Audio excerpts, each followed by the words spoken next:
Welcome to Pandemic Party, a podcast designed to turn a cough and a sneeze into a tax write-off. I'm your host, John McLeish, and joining me this week is... nobody, because I'm practicing social distancing, so I'm at home. I'm in my home office right now, completely on my own.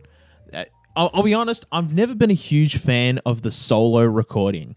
Like, it feels strange. Like, I used to do radio, and like I would do like solo presenting as a radio. Like, I used to do a breakfast morning show just on my own, and I would talk like I would do technology news and stuff like that, and have entire one-sided discussions with myself.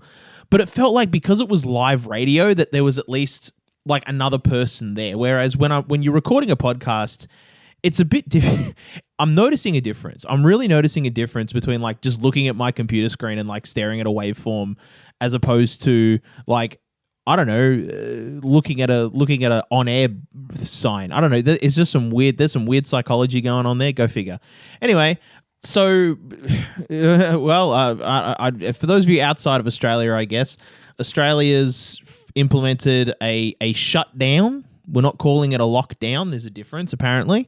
It's a shutdown, which means a whole bunch of things have closed. So pubs and clubs and casinos and stuff like that have closed. But a whole bunch of other places are staying open. So like bottle shops are open because you got to have a beer. That's just important in any kind of a crisis. You got to have access to beer. And hairdressers, because if you're gonna go into the apocalypse, you may as well look fucking good while you do it. I mean, did you see Tina Turner's hair in Mad Max Beyond Thunderdome? I mean, like that's right. You got to have there's hairdressers in the apocalypse. I mean, if anybody's ever played a Fallout game, like, I mean, geez, or loose, some of the hairstyles those people, I mean, they go full on 1950s dudes too. Like, that's like, you don't just need a good hairstylist, you need access to a whole infrastructure for that. Anyway, the point is, though, they've closed a bunch of places, and they've also said, hey, anybody who like doesn't have to like be outside, like, just don't. And that includes us here at Pint Party. So we make a podcast, and the truth is we could make our podcast anywhere because it's the internet. And we decided the best thing to do, honestly, the best thing to do, like, we were going to just suspend the whole thing for just a couple of weeks until my little scare was over, which I'll talk about in a minute. But because this is now looks like it's going to be the new normal for at least people, we think maybe 6 months. Well, I mean, hey, the times they are a-changing, and we got to adapt to it, baby. You know, survive or die. Improvise, adapt, overcome, and drink our own piss. Yeah, so that's what we're going to do. We're going to start doing our podcast, not like this. Like, it won't just be me from now on, I promise. I promise this is like not as, like, nowhere near as much fun for me. Like, as I don't know how much fun. I hope you're enjoying listening to me talk, but at the same time, I get it. Like, you don't want to just listen. This isn't the John Show. This is Pint Party, and you want to hear all your favorites. You want to get your regular dosage of Dave, and you want to hear the Mad Lad Lockie himself and Righteous Ricky. I tried to come up with an alliteration off the top of my head for Ricky, and what I came up with was righteous. Yeah, there you go. I'm going to work on that one. I will work on that. In fact, you know what? Why don't you work on that one? Jump on our Instagram at pint.party and send me good alliterations for Ricky's name that I can use in the future. That'd be like super, super helpful. But getting back to, what's going on with me and where I'm at. So, like we said on Instagram, a close personal member of my family that I had been in recent contact with, we thought had COVID-19 because they were not only at two of the sites that were exposed that had a confirmed case, but they were also in contact with people who were at the time getting tested for COVID. And so with all of that, and we'd been in recent contact with this family member, and we thought, well, shit, like, what do we do? Because me and my dad felt fine. I live with my old man because of the economy, you know. You think I'm out here making mad fucking tube lord money, making a podcast with bum and fart jokes? Like, no, it's not happening. Anyway, so the two of us were like, well, shit, like, what do we do? Because we don't know what we're going to do. And we talked to our family member, and they said they went to the testing place. But this is, and keep in mind, like, a lot of shit's changed just in like a week. A lot of shit changed in the last 3 days, right? Let alone in the last like week, right? This happened 2 weeks ago. So this is like, it feels like another whole lifetime ago at this point. But basically, they said they called up the testing people and were like, "Yo, I think I'm down with the sickness." Ooh, ooh. And the nurse was like, "Yeah, sick, bro, but like, you don't quite meet the criteria for getting tested." And so basically what it was going to come down to was that family member had to wait for somebody else, a person they were in contact with who was getting tested, for those test results to come back. And if they came back positive, then it was like, okay, well, you look sick, you should probably get tested. And then if that family member tested positive, then me and my old man could get tested. But the doctor talked to the family member and said they don't need to get tested, and in fact they're already basically recovered. It looks like what they actually had was just a regular ass cold, like which is still a thing. Like, we forget, like, we're all worried about this pandemic and being like, oh shit, like everybody's getting fucking COVID up in here. And then forgetting that, like, you know, I mean, the rest of the rogues gallery of sicknesses are still around. Like, you can still, just because there's a pandemic on doesn't mean you can't get a cold, right? And we're just entering flu season, so like that's going to be a thing. That's probably going to be like this is going to be the least fun flu season ever. There's a sentence I never thought I'd say. The least fun flu season ever, because, I mean, think about it. Like, I mean, a lot of people who are just going to be getting regular ass flu, like boring ass flu, are going to be like, fuck, I think I got COVID, and it's just going to completely fuck up their lives, right? And not only that, but like, you know, put a lot of fear out there. But anyway, point is, I'm okay. My old man's okay. My whole family's okay. We're all good, and if that changes, you know, maybe we'll let you know. We'll let you know. If that changes, we'll let you know. But for the most part, it's kind of irrelevant as well, because we're all practicing our social distancing and we're all self-isolating and all that good and all that jazz. So for the most part, we're all going to be fine. Going into, like, you know, next week and stuff like that. Also, just want to say we're going to keep making Pint Party. Like, it's not going to stop. You know, the banter will flow. The dam of banter, the banter dam can't be contained. It'll break and burst and flow forth no matter what any of us decide to do. So we may as well just keep doing it. We're gonna keep making it. We're gonna do, you know, I mean, you've probably no doubtedly seen other podcasters and YouTubers and stuff have all started like recording from their homes and like getting together on Skype and recording Skype calls and stuff like that. And we're gonna do something similar to bring you Pint Party. So my voice won't change because I've got all the really sweet audio gear. Oh, look at that voice. Ooh, yeah. That clarity right there in the waveform. Ooh. But I've got all the gear and nobody else does. So, and also not to mention just the way technology works, that basically it'll work out that people will probably call into me and stuff like that. So the quality of voice that you're probably used to is going to drop. Unless you were a specific fan of my voice, then, I mean, for you, nothing changes. Like, you're all G. Keep enjoying it. But like, if you like Dave's dulcet tones, or I personally think Ricky's got a really nice voice. I really do. And it's just not going to be in the high quality. I mean, he's going to sound like he's on the phone, and that kind of sucks. But this is the new normal. Like, this is what we got to do. This is what we got to do. So we're going to keep bringing you Pint Party. That's not going to change. So by all means, you know, tell your friends, tell 2 friends in 2020. It doesn't matter that 2020 is the fucking maybe the last year of time, but just tell 2 friends. I mean, why not? The world's a shitty place, and, you know, we could all use a good bum and fart joke, and that's us. So, you know, now more than ever, you may as well tell your buddies, hey, if you're looking for something to listen to that hasn't been shut down, just changed, jump on the Pint Party. And with that in mind as well, like, this is going to be the last episode we're going to talk about the virus, and this is the last episode we're going to talk about COVID-19, the pandemic, and all the rest of it. Just for exactly that reason, because we don't want to, you know, we want to provide a place that's basically like an escape. Like, if you want to hear about coronavirus, it's Corona o'clock literally everywhere else. Like, you could fire up the telly, flick to any channel, and it's there. You could fire up YouTube, and you probably don't have to search anything. It'll be right there on the front page. It'll be in your tweets. It'll be in your Instagrams, right? I mean, I'm even seeing it on bloody dating apps. People are like, looking for a friend for the pandemic. It's like, it's fucking everywhere. So the last thing you need is, you don't need it from us.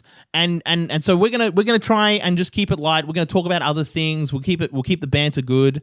What we're gonna talk about though, I have no clue. I mean, I thought we might talk about the footy for the first time in my life. I never thought I'd have a serious talk about the footy, but here we are. And then they shut the fucking thing down. So, I mean, there's that. So we're not talking about that, and there's a lot of sports going that way at the moment, which is unfortunate. But again, I mean, it all totally makes sense. Like, there was no way they could reasonably run the AFL. It just wasn't going to happen because South Australia closed their borders and the Northern Territory was saying some things. I don't even know if the Northern Territory... Does the Northern Territory have an... No, they don't. No, but WA does, and the Dockers. Yeah, so the Dockers and Port Adelaide weren't going to have a go.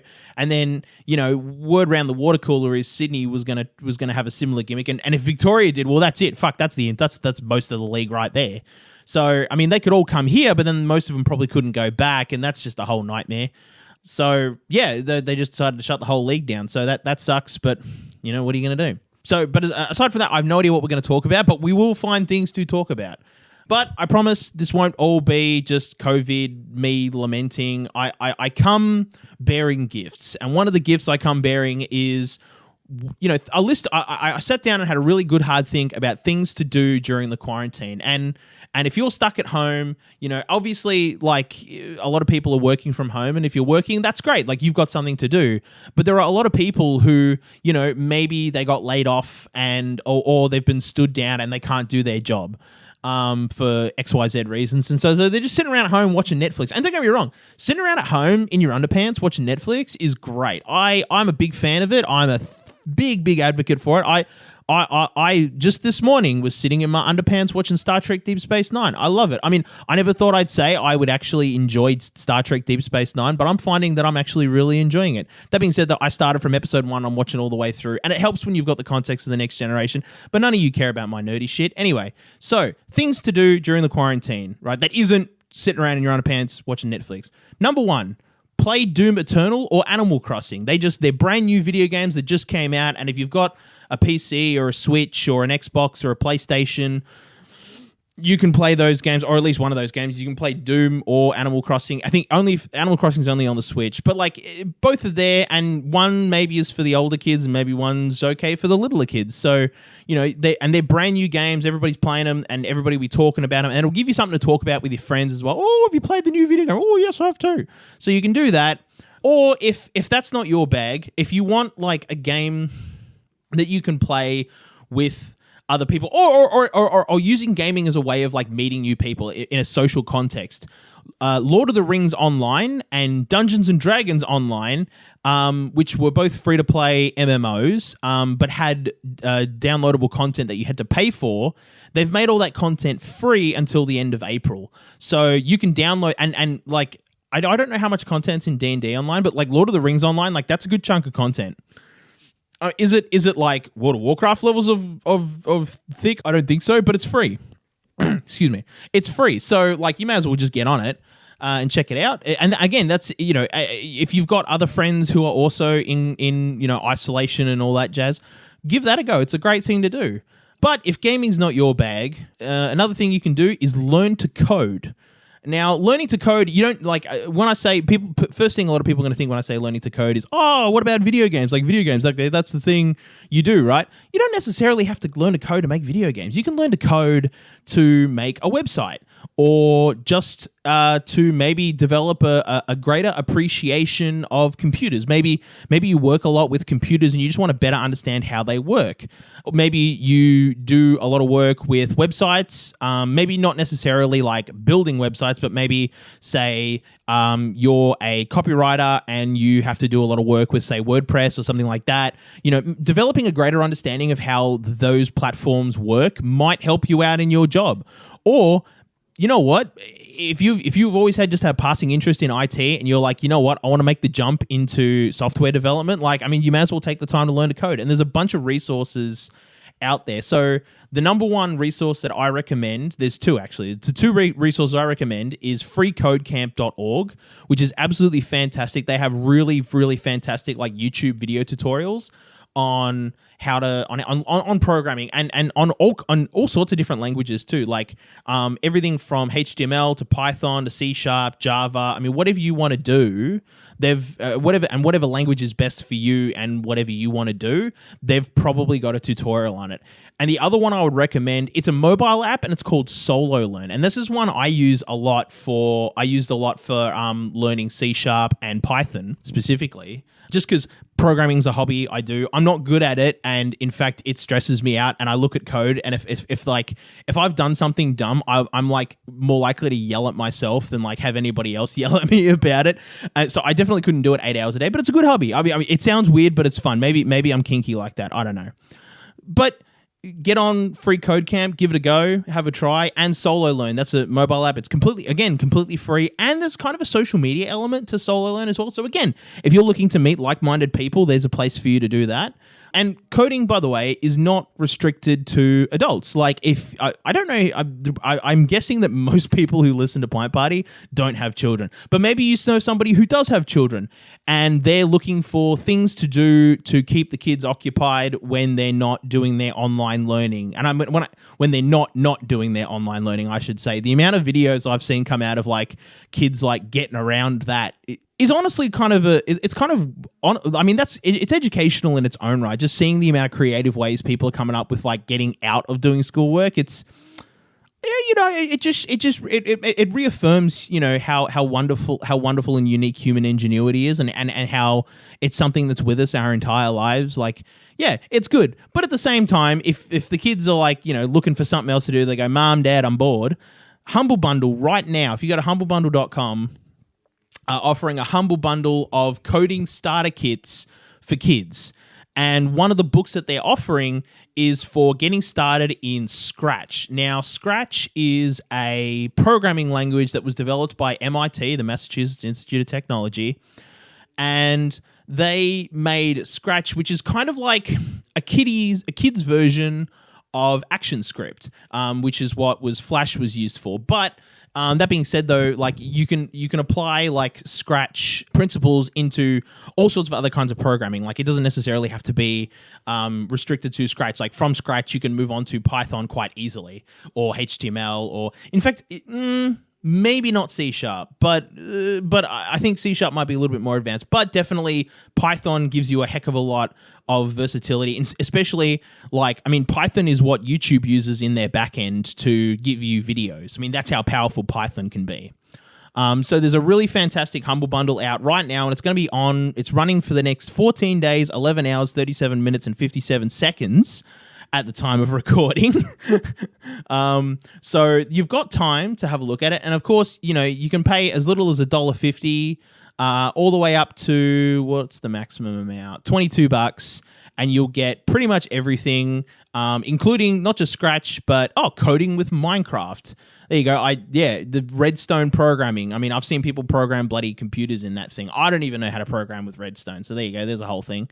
But there's a whole bunch there. Fantastic, for kids. A bunch of ebooks to get involved. And of course, there's nothing wrong with the parents like picking up the book too and having a look. I mean, just because it's recommended for kids, like kids books, especially educational kids books, are really good to read if you're an adult as well. Especially like if you're someone like me who kind of needs that explain like I'm 5 for certain concepts. The kids books can be really, really useful for that. So that's something you can use. But if you do want to make a game, if that is something you do definitely want to do, Unity is a game engine. It's completely free. Well, for a personal license, it's completely free. It gets a bit more complicated if you're like, I want to make money off this thing. But if you just want to do it for a hobby and just tinker around, Unity is totally free, and you can download it right now. And it's a game engine. You can use it to make games. And it's not. Game engines aren't always like easy to use, but the reason why I would recommend Unity over, say, Unreal or Godot is because Unity has a whole heap of documentation associated with it. So, like, you can jump on YouTube, and there are whole YouTubers whose sole like job is just making tutorial videos on Unity and like how to make things in Unity. Brackies is a YouTuber that comes to mind straight off the bat for that, and so there's heaps and heaps of documentation going into the future. But right now, Unity offers their own tutorial series of things, and it's called Unity Learn. And there's 2 tiers for it. There's a free tier and a paid tier. And the free tier is really good. Like, I used the free tier of Unity Learn to get started with learning C# when I was tinkering around in Unity just for shits and giggles. it was really good. It was like super step by step. Like it would take you step by step by little step. And at a certain point it kind of got a little bit annoying. But that's okay because I found another book that was more for me at the time. And so yeah, again, none of these resources might be for you. I'm just trying to like throw some resources out there, and especially with Unity, like even if Unity Learn is not for you, like I guarantee you there will be somebody at somewhere who's written an ebook, who's done a YouTube video, there's probably even a Unity podcast out there. I'm positive. In fact, I'm going to say there is. I don't listen to it. I don't know what it's called, but I'm guaranteeing it's out there. So hit up your local, wherever you like to listen to podcasts, hit them up and type in Unity and see what you get. Now, the paid tier of Unity is being offered for free until I think late June. I know it's June, but I think it's late June. So, I mean, that's months and months and months. And with Unity Learn Premium, what you get is like, you don't just get really top quality tutorials. You also get like direct feedback from a real person. So if you have a question, if you're confused on something that's in a tutorial, you can hit them up on Unity Learn Premium and just be like, yo, what the fuck am I doing wrong? And then have someone say, oh, you dickhead, you forgot to press Alt F4. So Unity Learn Premium, it's right there. But of course, making games and coding websites is not everybody's thing. I mean, it's a very wordy. How do I put this? It's a very wordy hobby. It's not something that like a lot of people who are more visual people are going to struggle with programming. I know that's something that's like a thing for me. I'm a very visual person and I kind of struggle with programming. But I just keep doing it just because I'm a nerd. Like don't take me for an example. But if you're more visual and you want to do something more visual or arty and you're a student, why not try getting in on your own podcast? Oh my God, a podcast is saying you should make a podcast. What the fuck, bro? Yeah, why not? I mean, do it. Like, what's stopping you? You make a podcast or make a video or get into a graphic. Maybe instead of using Memetic to make memes, maybe use Photoshop to make memes. And as a result, Adobe Creative Cloud is offering their whole Creative Cloud service free for university students until May. Now, let me tell you, the Creative Cloud student plan is roughly about it's 43 odd bucks a month, I think. I think it's $43 Australian a month. So it's a lot. Like, it's a lot of money, and they're going to give it to you for free. And that's the entire Creative Cloud gambit. So for podcasting, for Pint Party specifically, we use Adobe Audition for it, and it's fantastic. I really like it.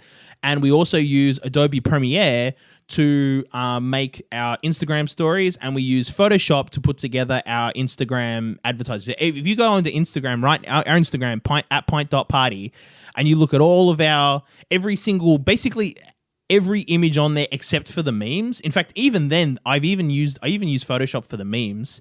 All of it is done in Photoshop, and it's all there. So it's absolutely fantastic software. In fact, our logo, I should say, just while we're on the subject, our logo I made in Illustrator, and that's why our logo is not very good, because I'm not the best at making logos, and at the same time, I was like, I for some reason I was just obsessed with Illustrator. I'm like, I want to vectorize everything. I want all the vectors. Give me the vectors. I don't know why, but that's where we are. So get on Adobe Creative Cloud, or if you're not, and the thing is also, I should mention about the Creative Cloud thing. It's a bit tricky to sign up for it. You're going to have to, like, the school that you go to has to have an Adobe Creative Cloud license, like an educator license or something. I'm not entirely sure how it works, but definitely just Google it and look into like how to get it. There's like articles on like what you need to do and stuff like that.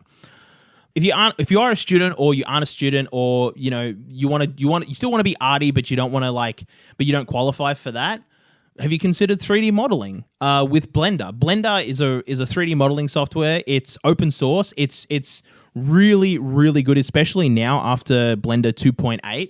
They introduced a whole heap of quality of life changes, and it just made it a way better program to use. I sound like somebody who's an expert on Blender. I swear to God, I'm not. In fact, I never used Blender before Blender 2.8, so I have no idea. I'm just rereading you the headlines here. Apparently, it's like way better. Apparently, a lot of people are like, yo, 2.8 is where it's at. And so you can download it completely for free if you just Google like Blender 3D. Like, it's a free download. And again, the reason why I recommend it is the documentation. There's heaps and heaps of documentation out there from people who are like, hey, here's how to make things in Blender. There's heaps of YouTube videos. The Blender subreddit is fantastic, both as a source for learning and a source for inspiration. It's a really, really great resource. I would highly recommend taking advantage of that. And there's a YouTube series by an Australian guy called Blender Guru, who we mentioned on the podcast a little while ago. And he does a whole tutorial series on basically how to use Blender from like start to finish. And he goes all the way through like a whole bunch of different steps, gets right in, does everything from like the absolute basics of Blender through to some like really advanced stuff that I haven't done yet. So I don't know what it is. But it's a really, really, really good tutorial series. And I'd highly recommend that. He goes through and he teaches you how to make a scene that has a donut and a cup of coffee on a marble table, and it looks really good. So if you want to learn 3D modeling, that's a definite place to start. But of course, I mean, everything I've mentioned so far is it's a pretty solo activity. It's all well, with the exception of the video games, most of it's a pretty solo activity. Like you kind of like you're not really interacting with people. And that's great. If you're an introvert, like you're on fucking easy street today. But if you do need to talk with other people, I would recommend, just like, especially if you're somebody like us and you quite regularly get around for a beer and a chat, consider downloading Discord. So Discord, it's a instant messaging platform like Facebook Messenger or Slack or WhatsApp or something like that. Discord was more geared around like gamers and stuff, but like don't let that freak you out. Like you don't have to do any of the video gamey stuff at all. Discord though is really, really good because they've got it's free. It's completely free to use, and it's completely free to make a server and invite a whole bunch of your friends in, and it has voice chat functionality. So you can chat with your mates, either like with a microphone or with, just mouse and keyboard IM it like it's 1995. But the best thing about what they've introduced recently is a feature called Go Live. So Go Live, it sounds really weird. It's sort of like, what do you mean Go Live? You can live stream into Discord and you can screen share is what it's called. So basically, whatever's on your screen, you can share in real time with your friends on Discord. And so this is like super, super useful if, say, for example, you want to, show your friends like the newest meme or something like that. Or if you're trying to explain a concept and you're like, oh, hang on a minute, I'll just show you what I mean. It's also good from like an educational standpoint. So if, for those of you who are at university and you're trying to like look for ways of, having like a study group or something like that, like Discord is definitely like for you right now. And as a result as well, they've put out on their blog a little while ago that they're temporarily upping the limit on Go Live to 50 people at a time, up from 10. Now, personally, I don't fully understand what's going on there. Like, I can't imagine trying to watch 10 screens at once, let alone 50. But what the fuck do I know? I'm a millennial. Like, maybe this is some Gen Shed shit that I just don't understand. So if you like watching 50, you know what it is? It's Marty McFly in Back to the Future Part 2. That's what it is. If you're Marty McFly in Back to the Future Part 2 and you want to watch like 50 channels at once of your mates like... I don't know what the fuck they're doing. Get on Discord. It's the best way to do it. But I mean, that's furthermore, if you don't want to do that, right? We're using Discord. Discord is a platform that you can use to do all sorts of stuff. And the one idea, I don't know where this idea came from. I honestly don't know. But the idea I had was start a book club. Yeah, start a book club, right? I mean, you got the time to read a book. You may as well get around it and read a book. I mean, Google Books has heaps of books going like dirt cheap. A lot of the classics are actually, in fact, free. I'm talking about Google Books specifically because that's just how I read books and that's what I know books are on. But you could use a Kindle or Kobo or whatever your flavor of ebook machine is. You can use it. For me, it's Google Books, and I know that a lot of classics are on there. I think one of the there's a couple of Mark Twain books that are free. Pretty sure one of the first Sherlock Holmes novels is free, and what's the Picture of Dorian Gray? Oh shit, what was the name of the guy who wrote that? Oh, I can't remember his name off the top of my head, but that book I'm pretty sure is free as well. So if you're looking to like get into classic books, like that's the way to go for sure. But yeah, start a book club and then have a chat with your mates and just be like, yo, did you read... Oh, fuck, here we go. Here's the test. Come on, John. Name a classic book. Fucking... Did you read Study in Scarlet? Holy shit, how about that Watson character? There you go. That's the best I can do off the top of my head. Sherlock Holmes. Go fuck yourself. And furthermore to stories, though, you could write a short story is something I came up with. So like if you want to get out off the computer and you want to do something more like... more hands-on. I mean, starting a book club has a hands-on component where, like, you don't have to... You could read a physical book because, like, deliveries are still happening and stuff like that. But, I mean, I don't know how long the Amazon warehouses are going to be open, so I think, like, ebooks is, like, the far more, like, guaranteed option. But if you want to buy a physical book, fuck it. In fact, the next thing I'm going to talk about also has physical books, so we'll get to that in a minute. But yeah, try writing a short story or something. Keep it like, you could keep a diary or write a story, write a fictional story, like escape into the page. That's something you can do. It's not, I mean, I wouldn't recommend it for myself. It's not a thing I do, but if that sounds like your cup of tea, like, yeah, go for it.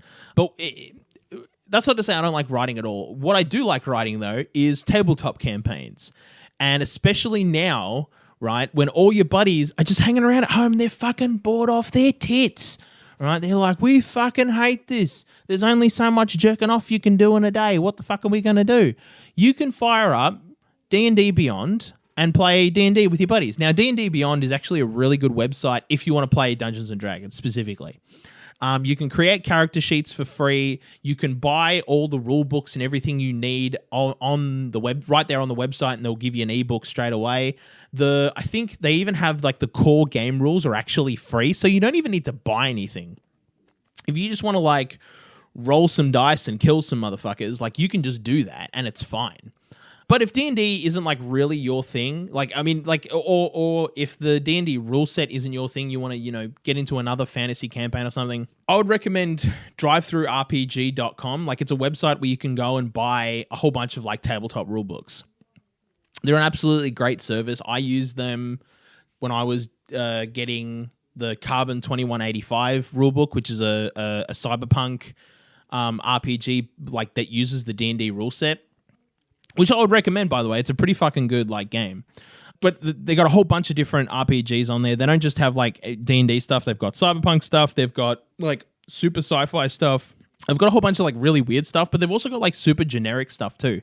Like things that don't have any kind of a theme associated to them at all, that are just like pure role-playing rule books. So if you're like, okay, I just want to completely, make my own universe. I want to go full...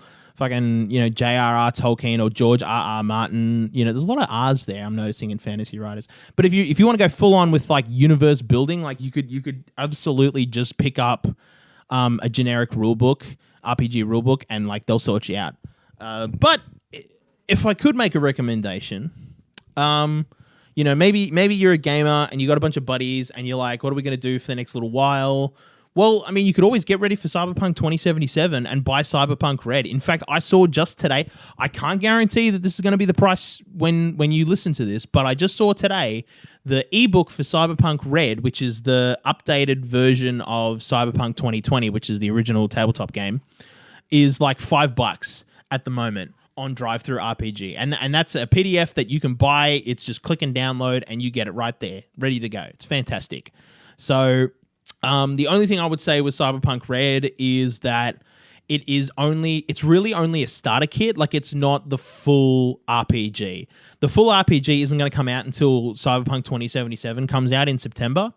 Maybe. If the game comes out in September, you'll get the RPG in September, but we don't know. But Cyberpunk Red so far is like, it's just like, there's not a lot, but there's enough there to get you started. And if you're interested in like Cyberpunk, that's like a good place to go. That being said, though, the Cyberpunk 2020 rulebook, I mean, it's been around now for, since the 90s, I'm pretty sure, and it's stood the test of time. It's got some weird I'm personally not a huge fan of the way the rules work. Like, I don't really like the D10 system.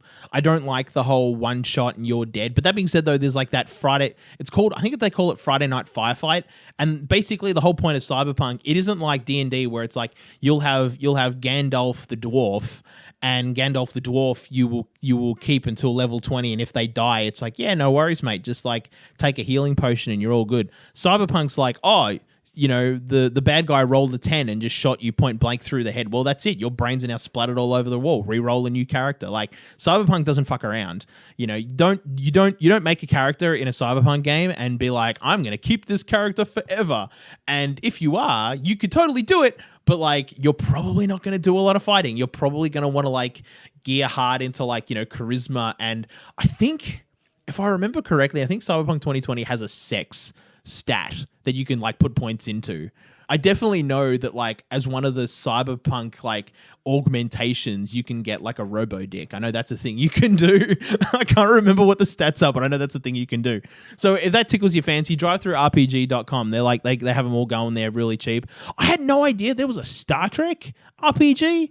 I've never tried it. I mean, it's like $20, and so I'm kind of umming and ahhing, and like I don't know anybody else who's like into Star Trek like me, and like I mean, in that Venn diagram of likes Star Trek and likes tabletop games. So I don't think I'd probably ever buy it. But I mean, if that's your thing, then by all means, like give it a go. And that's pretty much all of my suggestions. Oh, try your hand at Twitch streaming. That's right. That was the last thing I was going to talk about. I mean, you know, you think about a Twitch streamer, what do? They sit at home, they've got a setup, and they play video games on the internet and talk to people.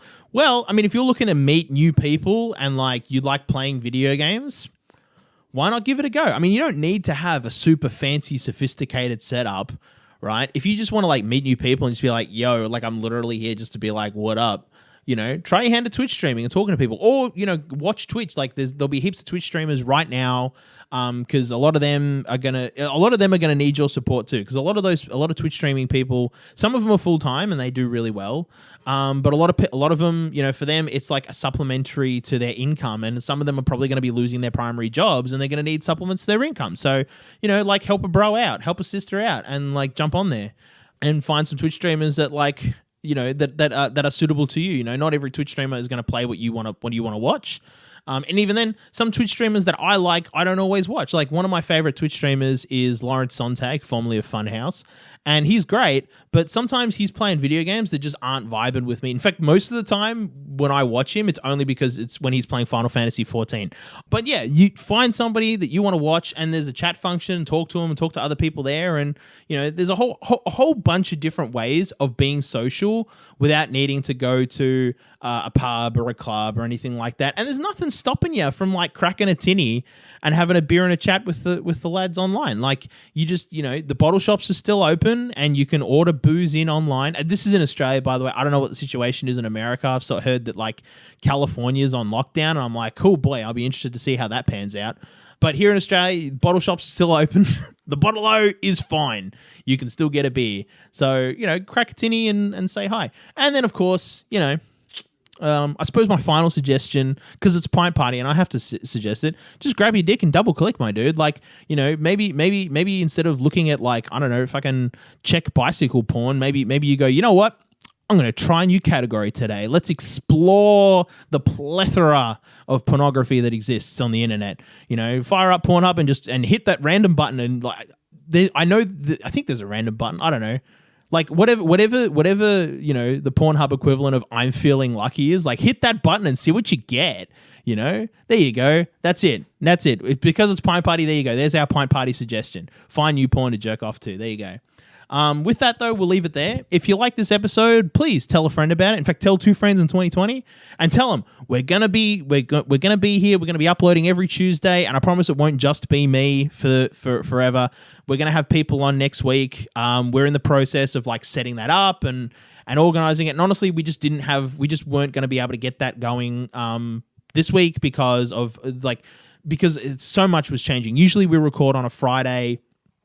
And I went, and we'd already decided to suspend the podcast like days before that. And I went, no, I'm not going to record because I want to know what's going on next week. And I mean, word around the water cooler at the time was there was going to be a lockdown. I'm like, oh, okay, well, I don't want to do something until I know something.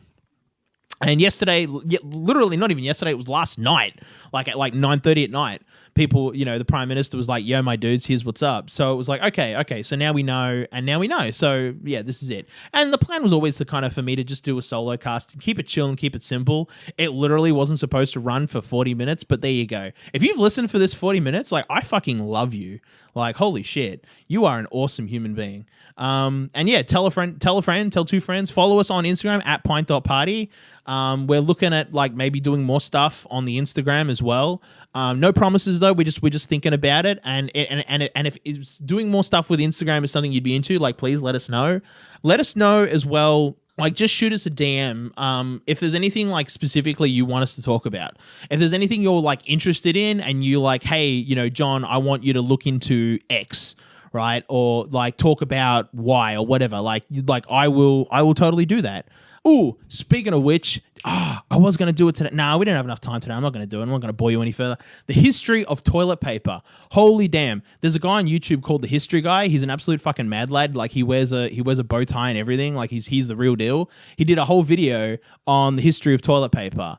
And it turns out, I thought that, toilet paper had been a thing. I knew it wasn't a thing in, ancient Rome or ancient China or something like that. But I figured, it'd be a thing, around the Renaissance. No, it really wasn't a thing until, the early 20th century. And even then, a lot of people were like, what do I need toilet paper for? So, yeah, I'd say go check out that video. Just type, if you just searched up History Guy toilet paper, it'll probably be the first video that pops up. Just look for the dude with the bow tie, right? He'll look after you. And with that, this has been Pint. Oh, God, how do I do this? How do I close this? How do I close it on my own? Ooh, this is interesting. It's even harder than when it was just me and Lockie because, before, Lockie just goes, cheers, and I don't say cheers. I guess I'm going to have to supply the whole conversation here, aren't I? All right, well, screw it. Let's give it a go. Let's see how, let's give it. In fact, no, you know what? Let's do it together. You, me, and you and me. That's right, you, the listener, right now. Raise your tin of whatever it is. You got a beer, you got an energy drink, whatever it is you got in your hand. You got the cat, fucking raise the cat, right, in cheers. And with that, this has been Pint Party. Cheers. See, was that so hard? You said cheers. Thanks. Thank you. All right. See you next week.